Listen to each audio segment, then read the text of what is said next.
7 things to stockpile today on Everyday Ready. Number 1, medical supplies. In an end-of-the-world scenario, medical facilities will likely be closed down and will have been looted and cleaned out long ago. You'll want to have a good amount of first aid for yourself and your family.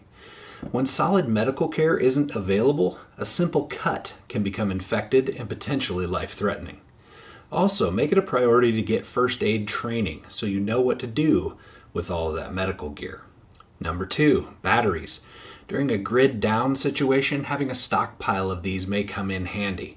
Assuming electronics like radios still work, you'll want to have enough batteries to power these kinds of things for as long as you think you will be without power. Batteries also make great items to barter with, assuming others have electronics they're trying to power as well. Number 3, ammunition. Guns are excellent tools for self-defense and hunting for food, but you may as well just carry a hammer if you don't have ammunition to feed those guns. Currently, ammunition is in short supply, so I suggest buying it as often and in as large a quantities as you can afford. If you have the supplies and components to reload your own ammunition, you're going to be a step ahead of everyone else. Ammunition is another item that will become extremely valuable. As a barter item, it could be the best thing during the end of the world scenario. Number 4, medicine. Think about your diabetic mother. Insulin will be hard to find and must also be kept refrigerated.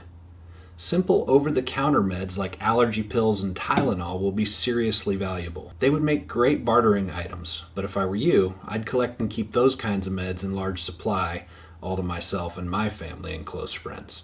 Number 5, alcohol. Whiskey is mainly what I'm talking about here. Not only can you drink it for whatever ails you, but you can use it to disinfect things, clean wounds, and cook with. I went out and bought some very large bottles of the cheapest whiskey I could find, and then I went on Amazon and bought some tiny plastic bottles with lids, like you find in a mini bar in your hotel room.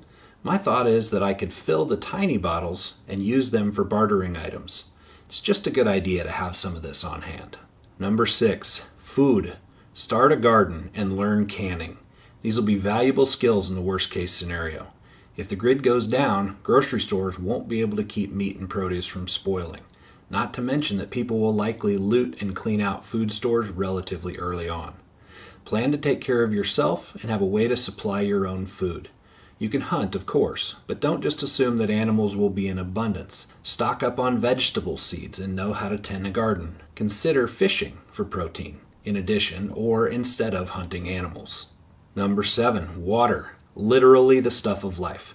Make sure you have a clean water source or a way to make your source of water clean. Maybe that's a filter, or maybe it's fire and boiling, but you need to have a plan to make that happen.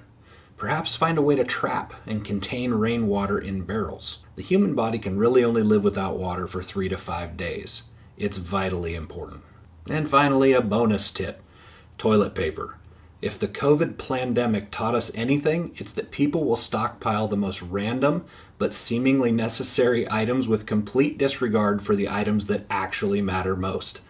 My advice: take a minute and think about all the items that would be considered creature comforts. These items are not necessary, but sure make life a little easier. Sometimes the simplest things become the most important, and that's part of being everyday ready for the adventures you choose and the emergencies you don't.